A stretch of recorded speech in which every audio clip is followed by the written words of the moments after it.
సింహరాశి, ఈ సింహరాశి వారికి అందరికీ కూడా మరి సప్తమంలో ఉన్నటువంటి ఈ యొక్క రాహుగ్రహ ప్రభావం వలన మీ జీవిత భాగస్వాములతో కానీ వ్యాపార భాగస్వాములతో కానీ విరోధాలు, అంతర్యుద్ధాలు జరగడానికి అవకాశాలు ఉంటాయి.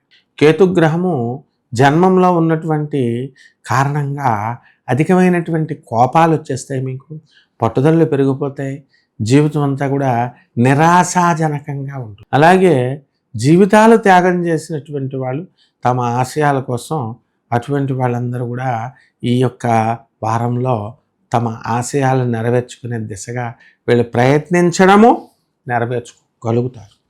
ఈ యొక్క సింహరాశి వారికి గురుడు ఉన్నప్పటికీ కూడా ఆదాయాలు బాగా పెరుగుతున్నప్పటికీ కూడా మనస్సంతా కూడా శాంతి లేకపోవడం ఉంటుంది. కాబట్టి పరిహారాలు ఏం చేసుకోవాలండి? మరి మీరు చంద్ర జపం చేసుకోవాలా, చంద్ర స్తోత్రాలు చదువుకోవాలా, చంద్రుడికి కిలోంపావు బియ్యాన్ని దానం చేసుకోవాలా. అమ్మవారు లలితా అమ్మవారి యొక్క హోమాన్ని కానీ, లలితా అమ్మవారి యొక్క మంత్ర జపాన్ని కానీ మీరు చక్కగా ఈ సోమవారం నాడు కనుక చేసుకున్నట్లయితే బ్రహ్మాండంగా మీకు ఉంటుంది. శుభమస్తు.